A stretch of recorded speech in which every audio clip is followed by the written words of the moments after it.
Hello, everyone. Welcome again to Own Your Breath podcast. I'm Ryana Yusuf, the founder and host of this podcast. And with me today is Kaya Para, a partner and chief investment officer at CreditLink.ai, a fintech company that is focused on providing embedded finance solutions to small companies in Asia. Hello, Kaya. How are you? Hi, Ryana. I'm doing great. How are you? Good to see you again. Thank you. Yes, this is the second time we have this interview. There was a little bit of glitch the first time. It's always so nice to have you. As I mentioned before, I like Kaya because I actually told her I love you. She did. That's true. Because I like her because she's inspiring for me. To me, she's very focused. You know, she's successful in holistically. I'm not talking just about career. I like how she's grounded and the spiritual aspect of you, and then this mindfulness. It's holistic, really, you know, and things that you write. I don't actually really go through social media a lot, but on LinkedIn, if you write, I do stop and read because it gives me motivation or some insight. So thank you very much. Thank you so much for your kind words, Ryana. Of course, most welcome. So I invited Kaya to share her journey. So Kaya worked in industry with very minimal female, right? Yeah.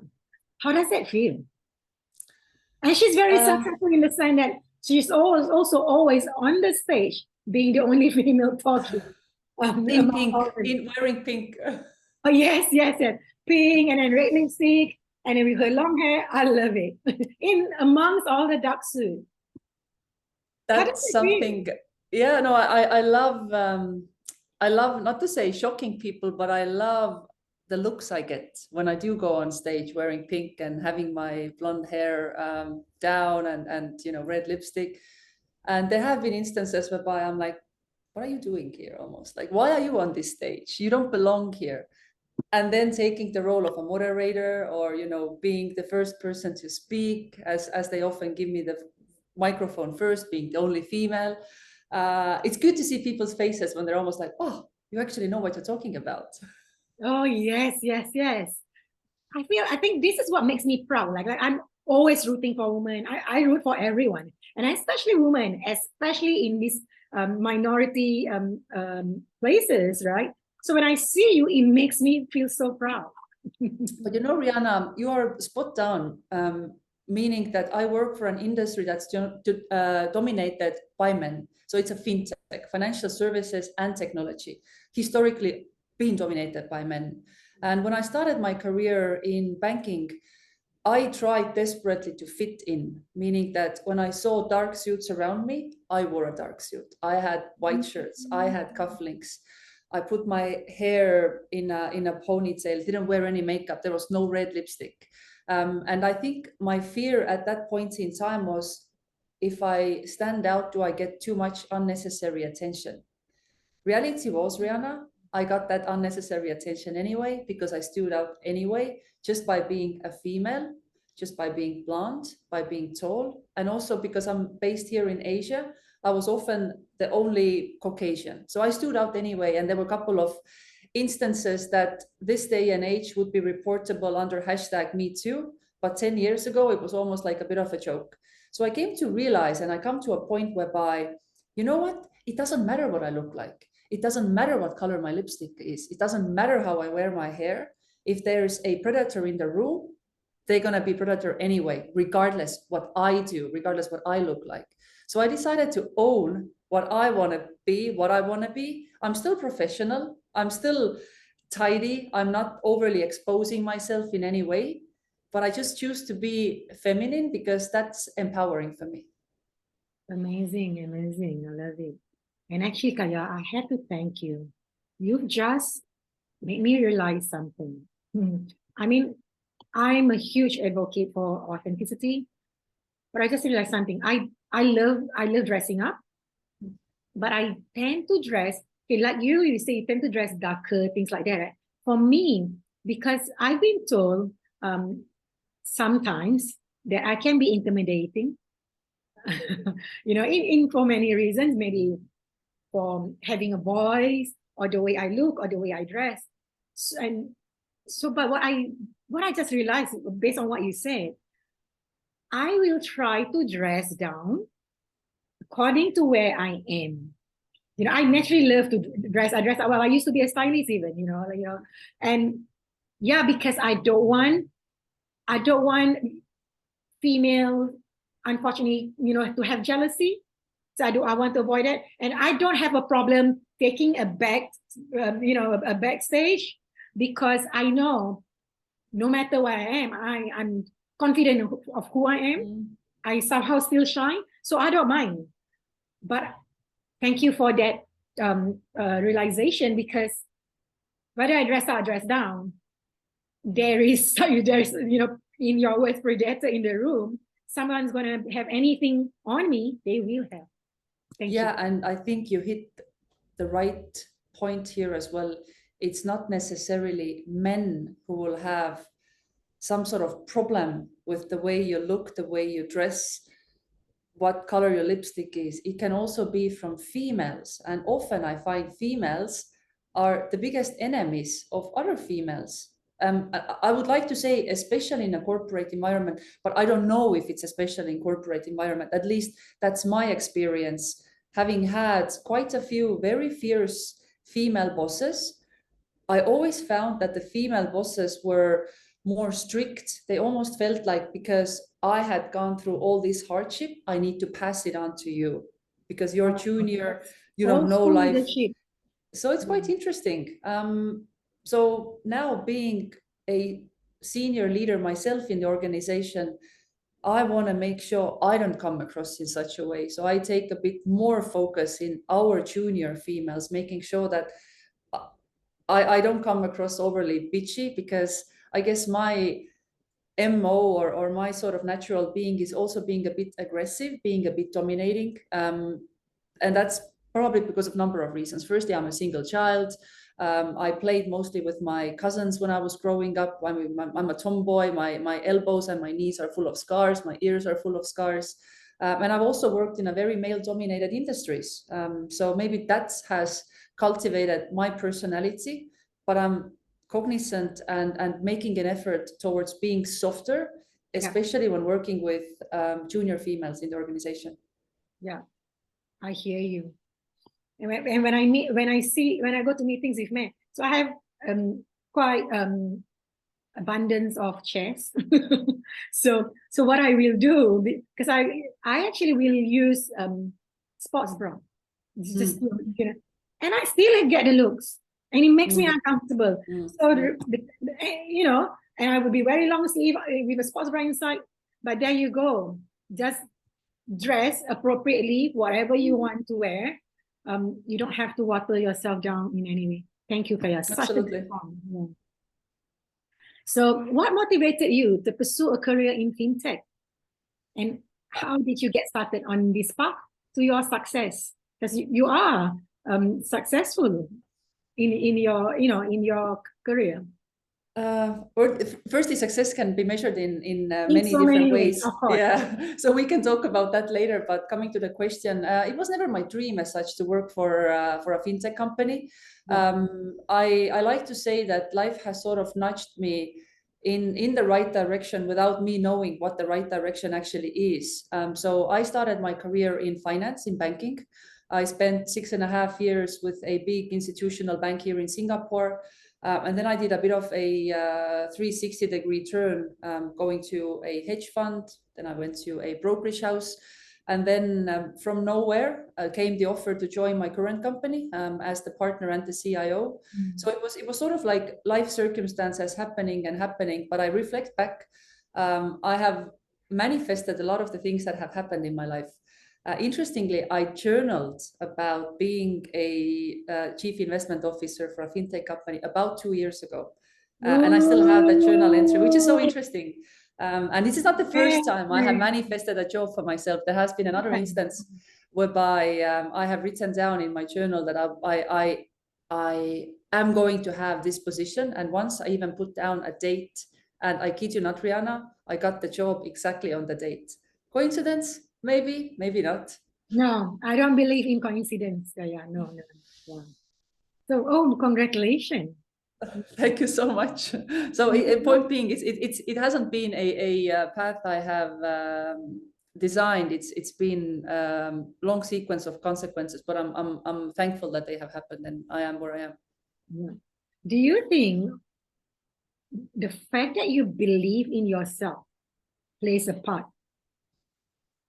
Yes and no. Or have you doubted yourself?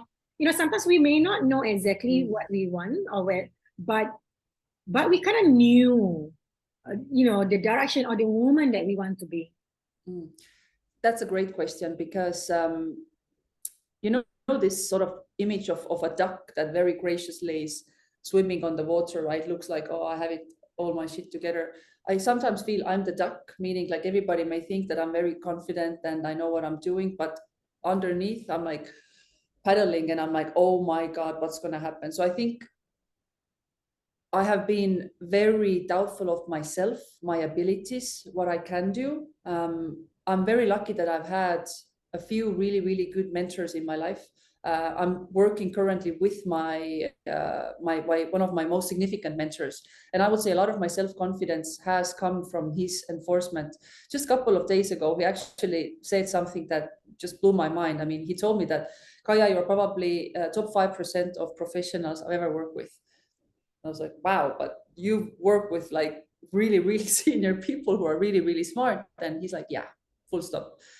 So I think that my self-confidence, if I can put it in such a way, has come through experience, being in really, really difficult positions in life, whether it's work-wise, professionally, work-wise or personally, and somehow just managing my way through.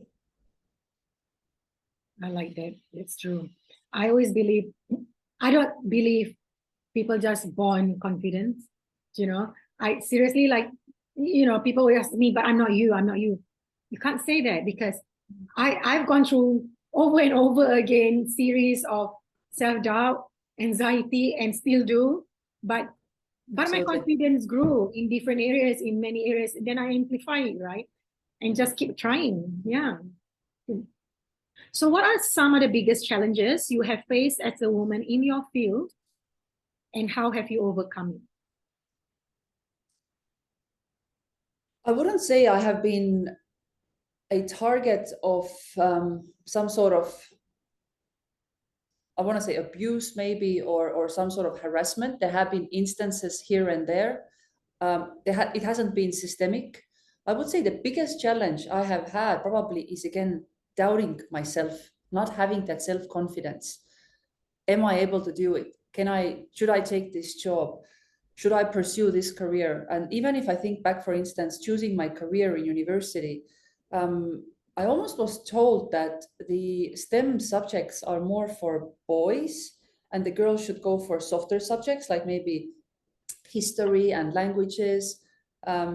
So I went for the easier path at that point in time, university degrees in business administration, which is, it's basically nonsense. It's completely pointless degree. Only in later in my life, I have realized I'm actually pretty good at certain things that generally are contributed to men. Men are good at these things: leadership, decision making, negotiation. Women are good at administrative tasks and maybe procedures. Not for me, absolutely opposite. So my challenge has been probably being a victim of stereotypes. That's a very, very, very good one. Yeah. Yeah. And so how do you overcome that? Again, with experience, I think, going through life experience in different situations, going through negotiations, going through business environment, closing deals. I can only talk about my own environment, my own context, right? Running a business, managing people, realizing that, okay, I'm actually good at this. I know what I'm doing. And maybe I am actually good at STEM subjects as well. So it really has come through diving into the deep end, finding my way out, and going on to the next task. Yeah. I believe to build confidence, you actually have to just throw yourself and keep on repeating doing it. Yeah. It's the only way. Yeah. Absolutely agreed. I like you rightfully point out, nobody's born with confidence. If they do, it's often fake confidence. I think feel life humbles us all in a way. that's so true. You know, like when I see people saying, "Oh, I'm fearless," what your strength? I'm fearless. For me personally, maybe they are really. For me personally, me and my friends and my clients and even you, like we've talked, I don't think we are fearless. Yes, we made it to some places in our lives, but I do them all with fear. That's the truth, you know. Exactly the same, Ryana. Exactly the same. And I almost don't believe people who say they are fearless.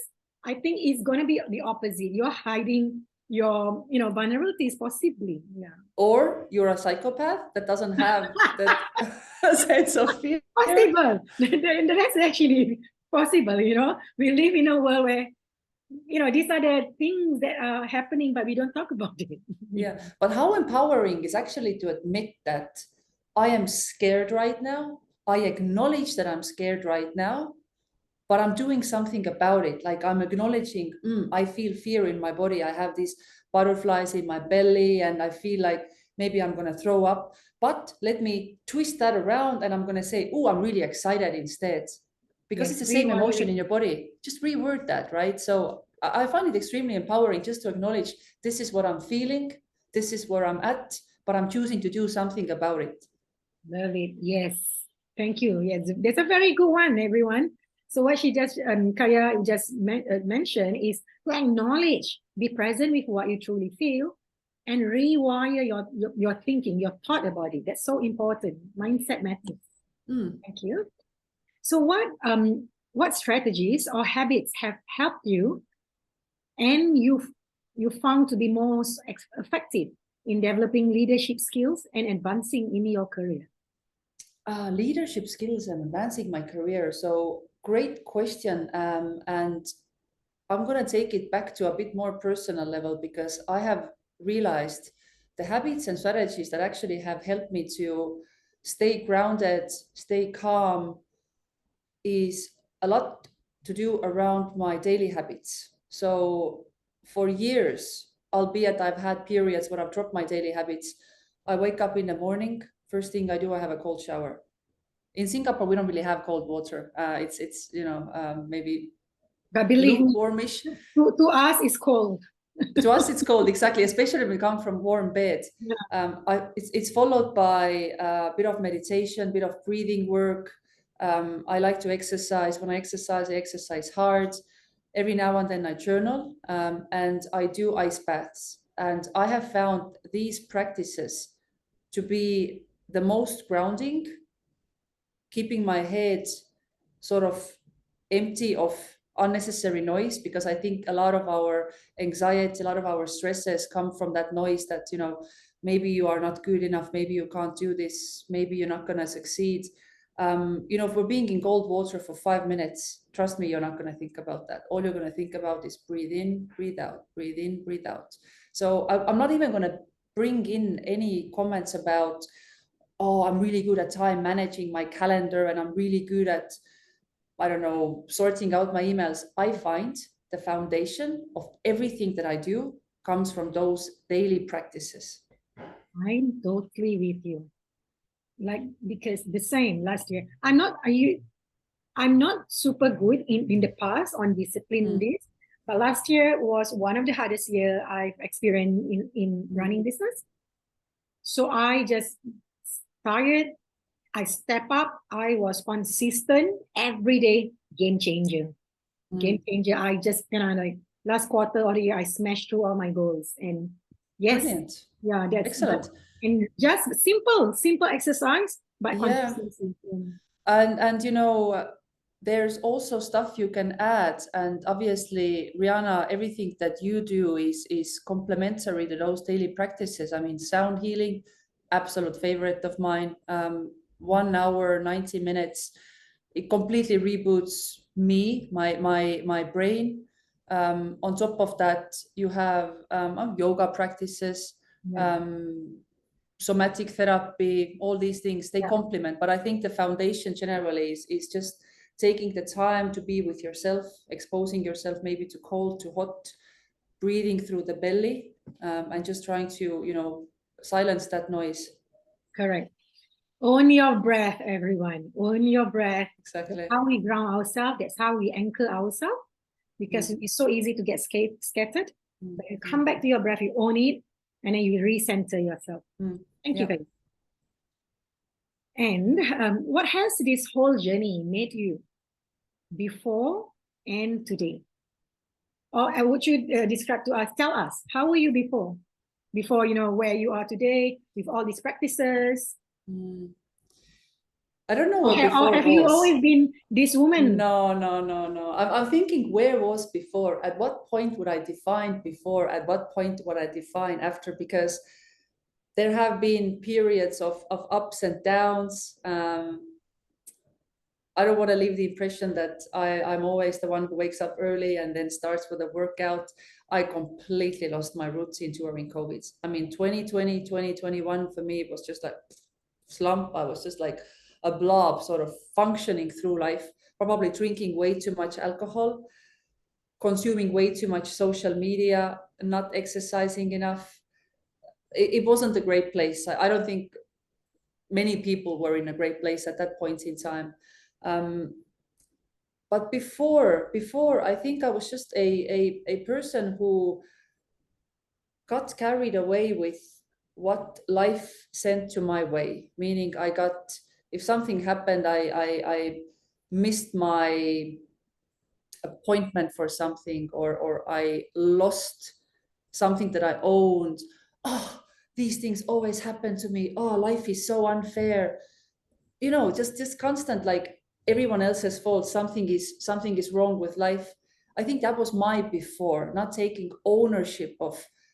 I actually determine my own life. I choose how I react to things. A lot of it is not what happens to you, but what do you do with that event? How do you come out of it? So it's been a self-discovering journey, and I've said this before, I say this again, life humbles us all. I have had a lot of very, very humbling moments in my life. They felt horrible when they happen, but they've also always taught me that firstly, it's about attitude, and secondly, it's sticking to the routine, sticking to the habits. Everyone, I encourage you to try to do the morning routine, the breathing, the cold. I guarantee it's going to be an awesome day after that. Yeah. Thank you. I agree. I did a cold routine for a bit, but I didn't see through that. But I do other exercises. But point is that I do. I think everyone should have a morning routine. For them to lean on, that they have to do consistently to ground ourselves before we start our day. Yeah, it's like owning your morning, right? I mean, and I used to have the habit, and I sometimes still have the habit of picking up my phone the first thing in the morning. Oh, what's happening on WhatsApp? Oh, what's happening on Instagram? Oh, what's happening on email? And then I see some sort of annoying message from someone, or I see an annoying email from work-related stuff, and I get like, oh, now this is happening, my day is ruined. But if you don't do that for 1 hour, you own your first hour of the day, you set yourself up to some sort of mindset, and it's not always great. Sometimes it's going to be a bit shit day as well, and sorry for my language, but at least it's not determined by somebody else. It's not like being constantly in this flow of what's happening on your smart device or what's happening around you. Yes, that's true. Yeah, I always advise people to avoid touching their phone at least the first hour of the day. So you came a long way. I mean, we discussed, your background. Would you like to share a bit of your childhood and your upbringing, and how did you manage to turn it around? So I'm from Estonia, which is a very small Eastern North European country. I'm brought up by a single mom on an island in a village, which was a very small village. It wasn't particularly affluent part of the country. I mean, only the capital was slightly more richer, I would say. But Eastern European countries, after Soviet Union collapsed, everybody was equally poor. So we were probably lower middle class, I would say, never hungry, but also never able to afford luxuries. Like I wasn't able to travel. The first time I went properly abroad, and when I say properly, I mean, yeah, we went to Finland with my mom, was when I was 19. I actually managed to go to Spain with my partner at the time. So it wasn't like we had a lot, but it was a happy childhood. Playing in mud, constantly dirty, that type of countryside upbringing. And then at the age of 21, I made the decision to move to Singapore with my partner at the time, which was pretty weird decision in hindsight because we hadn't been to Asia before. In fact, I'd been to like handful of countries, 5 countries in general. So I was like, okay, yeah, let's try this. And we did a bit of preparation. We sold some of the assets that we had, a car, we had a bit of money. And yeah, I just came here, started networking, and it sort of worked out, meaning that I was offered a position with the bank within 3 months. I've still no idea why I even got that job. Even the HR who did my paperwork told me, laughing to my face in a bit of condescending manner, and again, female, right? It's a business decision to hire you. We would have never made you the offer. I was like, okay, yeah. Then about Oh my 4 years, God. yeah, about 4 years later, when I was promoted to vice president, it was the same HR signing off on that. And I went in and I was like, I need your signature here. Oh my God. Oh my God. Oh, I just want them to know, the listeners to know, if you don't mind me sharing that your childhood, although it was all right, it was good, but you were not, you were slightly underprivileged, that you had Yes. to get help from the humanitarian help. Yeah, this was something we discussed with Ryana, and again, I didn't even realize that for years and years, and it only came up when I was talking about it with one of my childhood friends who now lives in London, right? And we started talking about what a weird upbringing we have had, like in global context. Like it feels normal, but when we speak with our friends from Germany or from Norway, they had very different lifestyles. So I remember getting these huge packages of secondhand clothes from Finland, Norway, and it was effectively humanitarian help sent to us.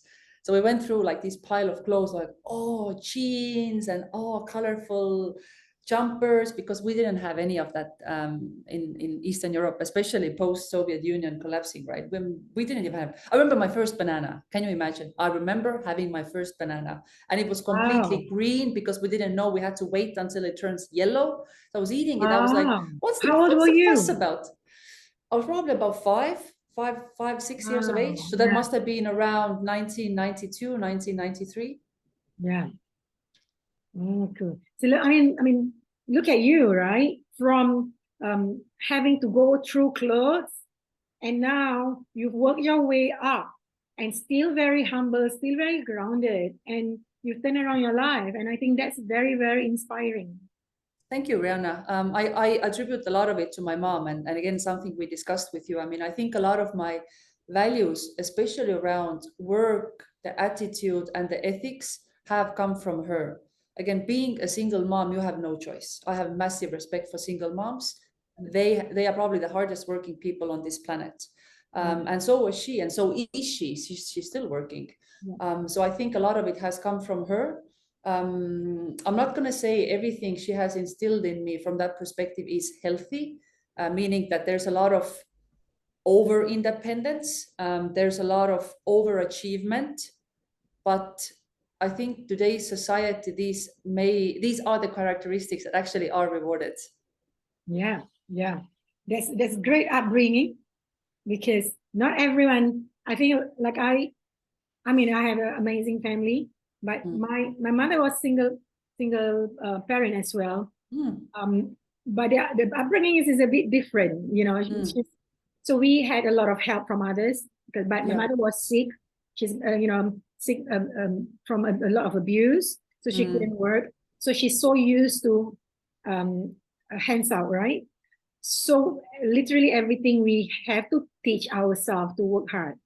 So thankfully, the moment I could work, I told her, please do not take anything anymore from anyone. And I teach myself the opposite of working hard, Yeah. But Rihanna, I think for you, it's actually such a blessing. And, you know, you realize these blessings later in life. But Singapore is a society whereby you have a lot of entitlement. That's my experience and observation. I observe this with some of the young people that have worked with me, have worked for me. There's a lot of entitlement, like, oh, I deserve this, I deserve this. But I think when you come from such a rich country like Singapore and you don't have that entitlement, that's actually a gift. Yes, yes. Funny you say this because I was talking about this, discussing this with client. So about trauma. So I was telling them, you can't compare me to some people because I'm highly resilient given the background that I have. Everything I own, I work hard for it. And if there's many things I gotten from my mother, is one, no matter how little you have, you always have room for another person. You always can give someone else, and you always be grateful. So that's so lovely. Yeah. So that's an amazing one. These are the things. So my heart is always in gratitude, no matter how little, how much I have. I either thankful or I want to share what I have. I just can't wait to share. Yeah. And that's amazing. Thank you. And you are right. I think a lot of things becomes more difficult because of entitlement. Yeah. And like people compare to me, yeah, but it's different. You have two business. I'm this, that, so I'm lesser. But you can have two business. Yes. You can have whatever you want. Don't think it's easy. I mean, to begin with, we shouldn't compare. And life is ups and downs, and we've talked about this often. And when you are down, you're not supposed to complain. I mean, you can complain, but just not blaming life or blaming yourself. Just find a way. How can I do better instead, right? Yeah, and especially comparing when you don't know where people have come from, right? Like comparing yourself with someone else's end state is not fair. It's not comparing apples to apples. I mean, if you want to compare, look where they came from and then look at the starting point, and maybe that's a better comparison. Correct. I actually told, I think I wrote her an email after that because it was the third time she compared. Eventually I wrote an email, but nicely just said, do you have any idea what's my background? Yeah. I'm sorry to say this, but you've been provided in so many ways throughout your life. Like, whereas everything I fight my way through. I say it's not fair to compare. I say, yeah. So very good point. Don't compare. I think be present with where you are. If you need help, say so. And just don't compare. Just admit that you needed help, and don't blame yourself or anyone. Absolutely. Okay, so you did mention to me before, and you did mention earlier part of this podcast about masculinity. You tend to be a bit of a tomboy, things like that. And I know you've been shamed for your masculinity a few times in your life. Yeah. Can you tell us a bit of this story? Yeah, so I think that one of the latest ones, and the one that stood out for me, was actually from another female, and it was from a friend at the time. And as I mentioned, I tend to be a bit more masculine with certain characteristics, meaning that I am dominant. I am often the loudest person in the room. I'm not afraid to speak up, to express my opinions. I am quite independent, meaning that I've generally I use the word, always work for my own, for myself. I've earned my own money. Nothing wrong if people choose to do something different with their lives. But that particular friend was actually staying with me at that point in time because she needed a place to stay. And I was working full time. We weren't living in Singapore. We were actually in Europe at the time. It was the COVID period. And I remember her comments towards me that, oh, you go to this work every day, work from 9 to 6. Like, what's the point why you do that? Oh, look at you, all this derogatory comments around me making an effort. And when I work hard. And I was like thinking, interesting, you live in my apartment. I pay for the rent. You also don't contribute towards food. And yet you find it in you to comment my masculinity. Wow. And for me, that was actually hurtful comment, because you don't expect your friends to give you that type of well, I can't use any other word than derogatory comment, that it was with the intent to hurt, unfortunately. Now, as time has progressed, Ryana, I realize actually it was coming probably from her own place of insecurity. Definitely. Because she doesn't have a career, she doesn't have a job. She's trying to find her way by being an entrepreneur. All the best with that. I wish her really well. Our ways have completely departed, and this was one of those reasons. And I think there was probably an element of jealousy and an element of envy. But as time has again gone by, I have learned to even own this side of masculinity, because now I work in an environment whereby most of my business partners are men, most of our clients are men, most of our investors are men. Yeah. I wouldn't be able to probably survive in this if I was very soft, feminine, submissive. And I'm not going to say feminine is submissive necessarily. So I think what I am has helped me to be successful in my current environment. Amazing. Yes, I totally agree with you. I mean, I've been in a situation. I don't categorize myself as very feminine, but neither am I masculine. But I do know for a fact I will get overwhelmed if I'm surrounded by too much masculine energy. I do. And I've caught myself a few times that I start to water myself down. And because I've been on this journey few years now, I will snap out of it. But I still have to regulate my nervous system, because trying to break this pattern. So yes, indeed, it has become a gift to you. Yeah. So what other areas have you felt out or don't belong? So I mentioned before that I'm from a village in Estonia. So it started actually pretty early, because even in that small country, on that small island, people who were from the town felt they were a bit better than the people from the village, and we were proper hillbillies, like proper hillbillies. I mean, it's not like we were marrying our cousins, but the village was literally 100 people.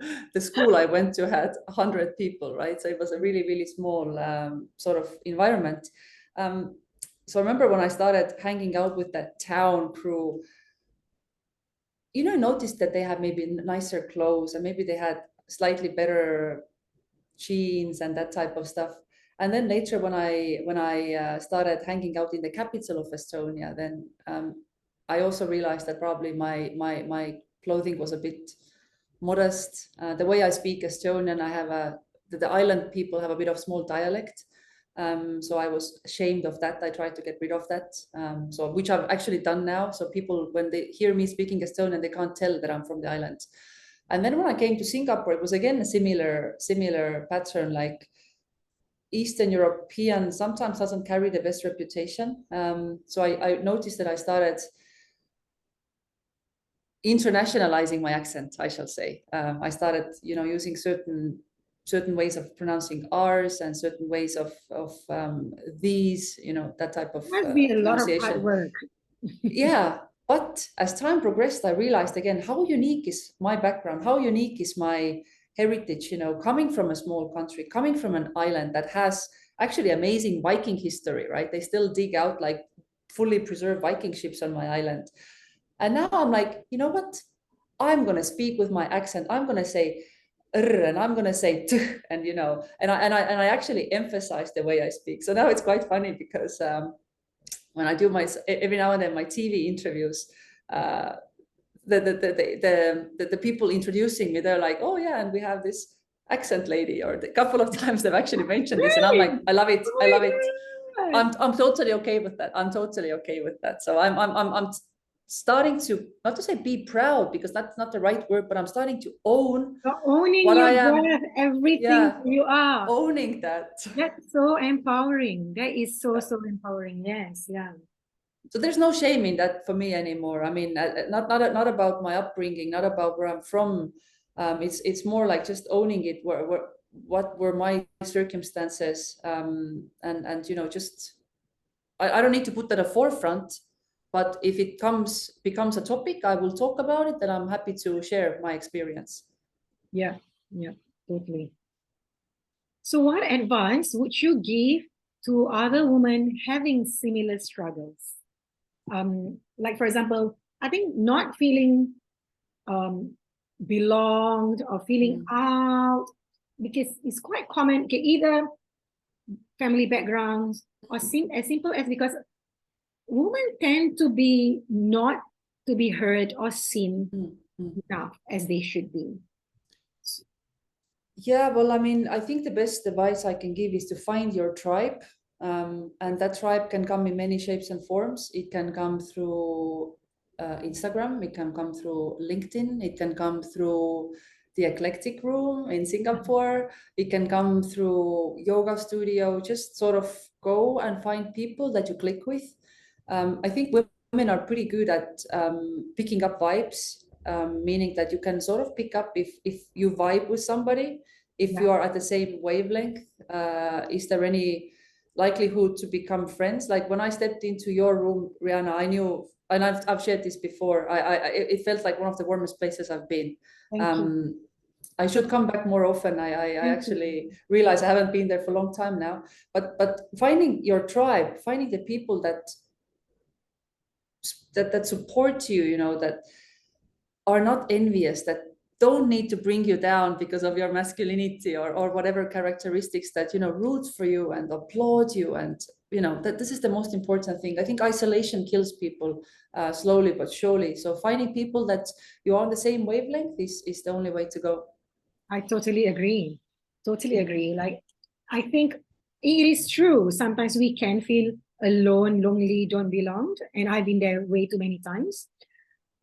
But yes, I also think now looking back, I think that's a limiting belief, because it's impossible that you're the only person on this earth of this unique character, right?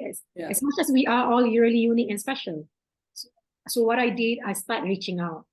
I start calling up, and even overseas, like I even reach out some of my old friends overseas, because I know they are similar-minded people like me. Yeah.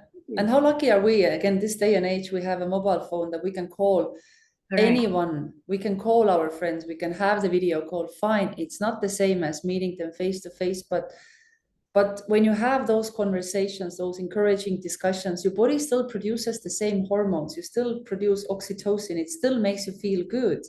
But sometimes it takes a bit of an effort to put yourself out there when it comes to new people, at least. But I think it's an effort worthwhile making. Yeah. And especially if you meet the right new people, so it feels okay. It feels at peace. It's not the right people. If your body listen to your body, it's really out of sync. Yeah. I've come to realize as well that there are people who give you energy, people who drain you from energy, and really trusting yourself, trusting your intuition. Right. How do these people make me feel? And then just taking that as the North Star or the guiding point. Correct. So far that we've discussed, right? I come to a conclusion that a lot of your success, and I'm talking about in different ways of success, is because of your ability to own everything that you are. It's authenticity. You are basically living a life of authenticity. Do you think that's really important, to be authentic? I think it's absolutely critical, Ryana. And if I think back on the periods in my life when I haven't felt good about who I am, what I'm doing, these have been the times that I have betrayed my own values, and I have betrayed myself. I have lied to myself. I have made myself think that something is okay when it's actually not. I have, swept some emotions, feelings under the carpet. And I've been in pretty dark places throughout my life. And, the latest cycle wasn't that recently. It wasn't that long ago, sorry, it was quite recently. And I would say the 2020, 2021, even 2022 in hindsight, I think a large chunk of the year, just last year, I spent numbing. And we spoke about that. It's about consuming alcohol, right? And I'm not going to say I drink so much, I'm an alcoholic. Maybe in some context I do drink so much. It's all relative, right? But I was a social drinker. I was drinking quite regularly, and in hindsight, I think I was just numbing the fact that I wasn't happy about certain aspects of my life. And this year, I have made a strong commitment to stop numbing myself. If there's pain, I face the pain. And that's all right, facing the pain, but at least I do it again in line with my values. And I think the pain brings up a lot of the stuff that your inner guidance again says, don't do that, or this is not right. This person is not right for you. What you're doing right now is not good for you. So I think authenticity is something, at least for me, it's almost like it's again a cycle. Sometimes I feel more authentic. Sometimes I sort of depart from that, and then I start having neck pains maybe, or my lower back hurts, or I feel like, oh, I want to have this bottle of wine. I'm not even going to say glass of wine. I'm going to say bottle of wine. I like and these are the honesty. signals. Yeah, and these are the signals that tells me, but why do I suddenly have these things happening? And I think the moments generally push me in that right direction again, to think, am I really acting the right way? And right now in my life, I'm in a place whereby I would say I'm probably 90% authentic. There are things that I still feel I can improve, especially around my relationship, a bit of relationship around with my mom. So this is sort of work in progress. Yeah. I actually agree the part about this. I don't know if we'll ever be 100% everything. Yeah. Like, at least I mean, up till now, I realize everything, whether it's self-love, authenticity, whatever it is, it's always layers and layers. It's endless journey. We get better and better at it. And then, as much as I think I am as authentic as I can, and I've been told many times I'm one of the most authentic person they've met, but I've also caught myself in some cases where, oh my God, I just realized that's not actually what I wanted to say, and so it's endless journey. It's about catching ourselves faster, and we'll do it faster, realizing, and just forgive ourselves and just do better. Yeah, and I would also say that the definition of authenticity, from the subjectivity perspective, what it means to me, that also changes in time. There have been times in my life where being authentic is being brutally honest. Honest. And now I've come to a point that my authenticity actually isn't being brutally honest. It's being honest, but being in a kind way honest. Thank you so much for pointing this out. Thank you so much. So important. Like a few years ago, so when I started out as a coach, so I was an authenticity coach, right? So I always have to answer a question like this about, so that means, if I pissed off, I'm just going to tell people that I'm pissed off. So no. So I always have to write posts about, this is not a permission for you to be rude to people. Authenticity means owning up to what you truly are or you want to say. Politely, mindfully, kindly, Yeah, I think authenticity just means that you don't lie to yourself. That's what I think. You don't lie to yourself. You don't betray yourself. Yeah, don't betray yourself. If you resolve a situation in a manner that you later think that, oh shit, I could have done this better, that's authenticity, because you realize you could have done better. Yes. But just, brushing this aside and not analyzing the things you have done not so well, that is exactly the betrayal. That is the betrayal that later on, I think it manifests itself in either in pains, aches, guilt, regret, or numbing. Definitely, yeah. And I feel the more in tune you are to your body, like you say, you get all this pain, right? Like maybe about 2 months ago, I was in a meeting. I really wanted to help her, but I realized I woke up 3 a.m. in the morning. So I literally got up, because I just realized I betrayed myself in the sense I'm giving her you know, a big cut because I just don't have the heart when I hear somebody in need. But I wasn't looking out for myself. Yeah, you can't absolutely. Yeah. So, but I'm glad my body actually sent me signal immediately. So yeah. I love it. Yeah, for me, the self-betrayal often manifests itself in anxiety. I've come to realize that, and I feel this in my chest. And it there has been moments and times whereby it almost feels like I'm having a heart attack, or I can't breathe properly. I have to put my AirPods on and I have to listen to some sort of calming music just to get through that. And these are the scariest moment for me, because I realize, okay, I've done something wrong and I'm not addressing it properly. And then exactly like you say, going back to the body, silencing the noise, just going into that emotion, going into that feeling has been extremely helpful.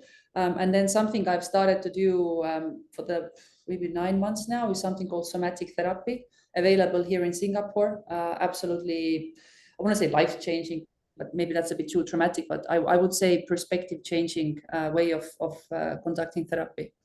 Yeah, agree. I love somatic, and I swear, right? Okay, I know you are a very busy woman. You know, you reply my message 1 week later. Oh, why you mentioned this in a public forum now? It's supposed to be a joke. I do my best. But I will say, Ryana,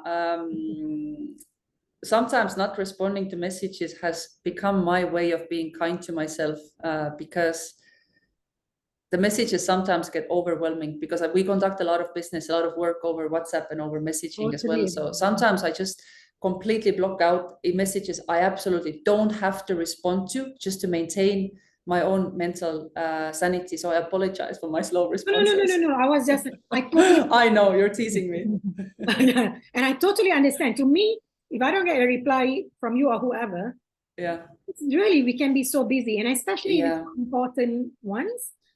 I generally reply to people, but I prioritize. Yeah, and it's not important. That's the, I don't think it's a good language. I think we live in a society whereby urgency is like most important thing. If you don't respond now, then you know it's like disrespect. Of course, I try to respond as soon as I can. I try to be available as much as I can. But if my work requires me to be constantly switched on, which is like 9 to 12 hours a day, sometimes it's 6 days a week, then those hours when I'm not working, I just feel like I need to disassociate myself. I can understand that. Yeah, absolutely. Yeah. So, so being so busy, how do you balance the demands of work and personal life? Yeah, so obviously, again, the same routine and that what we discussed advice before. Would you give us? Yeah, again, the same routine. I mean, carve yourself a routine that works for any one of you. I'm not going to say that I have the best one. This is the only right way of doing it. For me, it works to take a bit of time in the morning before I rush in and I start with the madness of the day. In an ideal day, and trust me, I haven't had these ideal days for a long time, being honest here, I wake up at 6 a.m. I'm in the gym by 6:30. I am stretching after my gym session. I'm taking 15-minute yoga session. I do my breathing maybe in the gym even. I come home, I shower. But I absolutely swear by physical exercise. I swear by yoga, absolutely love yoga. I swear by doing some sort of form of therapy. It can be in so many shapes and forms. It can be sound healing. It can be somatic therapy. It can be dance. I find dancing being therapy because you move your body, getting out of your mind. That's what keeps me sane. That's what keeps me happy. And I like to pick up new hobbies every now and then. So my 2023 hobby is playing tennis. I've done that couple of times in my life. I'm horrible. I'm still a beginner, but it's a new skill. And it, you know, I enjoy it because 1 hour when I go to play tennis, only thing I'm like, swing your shoulders, move your hips, arm not too far. So you just go into that one activity 100%. You don't think about shopping lists. You don't think about emails. You don't think about, I haven't responded to Ryana for 1 week. I feel so bad about that. You go into that activity. You're focused. Yeah. Focused, Yeah. Good. Yeah, that's a good one. I tried to pick up tennis, but I went twice, and then I did something else. Yeah, well, I mean, whatever works, right? Everybody has their own Correct. things Yeah. but it's the key is to try. Yes, yes, yes. I think because the location wasn't convenient for me, so then I picked up Muay Thai then, which is Oh, something nice. Yeah, around yeah. this area. Also really good. Also really much in the in being in the body, because Yes. if you're not, you're gonna get hit, right? So Yeah. And also, what I like about you is how honest you are. You mentioned earlier, like, you have low days, bad days, and in fact, sometimes not days, but weeks, and it's been a while. And as a matter of fact, that's how I feel as well. Sometimes not days, yeah, and yeah, like currently, we both agree we're going through yeah, some challenging times, yeah. mentally, emotionally. So we just try our best. Absolutely. And I also feel there's sometimes a bit of like stigma admitting that you are not doing well or things are not well. People almost like, oh, there's something wrong with your bipolar or Yeah. depressive or whatever.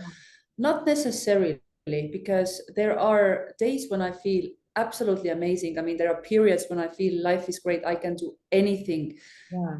I'm not going to believe for a single second that most people around us feel like that on a regular basis. Yeah. Life comes and goes in cycles. And I think it's okay to admit that sometimes it's a shit period. It's been a horrible week. It's been really busy. I'm not feeling great. I mean, it just happens. It comes and it goes. Right. I totally agree. But people are not used to this, right? Like you, I'm honest.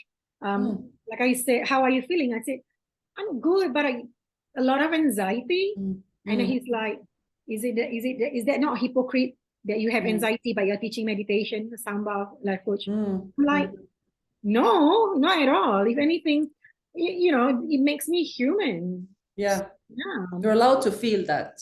exactly. Yeah. Good. So, what steps do you take to build and maintain a strong professional network to help you in your career? I am naturally introvert, which probably is, I don't want to surprise, but most people don't perceive me as an introvert. But my natural being probably is alone, because I think being a single child, I was used to spending a lot of time alone. So I have to actually force myself in order to network and go out.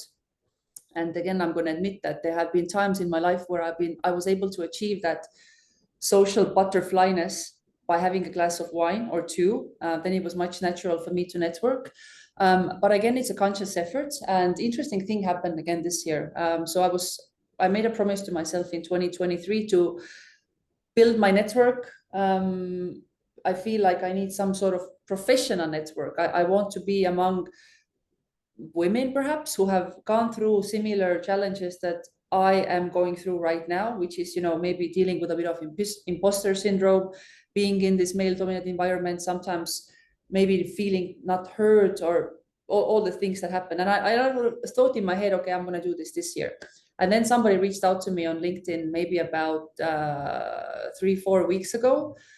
Oh, Kaya, would you be interested in joining this professional network called Uncommon, which focuses on female talent, female leaders? And I got accepted into that network. So they do interviews and stuff. So I was like, wow, how weird again. Like, I think that this is something I want to do. And now I'm part of that network. So to a very long answer to your question, conscious effort, being relevant, being authentic, because let's be honest, when you speak with very busy senior women and you bullshit them, they will see through that bullshit. So showing up as I am, vulnerable, authentic, sometimes not feeling like I have my shit together, that's okay. And I think that helps to build the network, and also the sort of long-term relationships, which is the whole point of networking. Yes. Such great point. I like that you mentioned also vulnerability. This is so important. I teach conscious leadership, and one of the important character to have is vulnerability. Yeah. Again, I think the more you embrace your humanness, the more you can connect authentically, meaningfully, and genuinely. Yeah, and I've also come to realize that the weak people generally are scared of showing their weaknesses because they think it can be maybe used against them. The strongest people I have seen and I've worked with and who are my friends, they are not afraid to show their vulnerability because they know it cannot be used against them, but rather they use this to again emphasize that human aspect of them.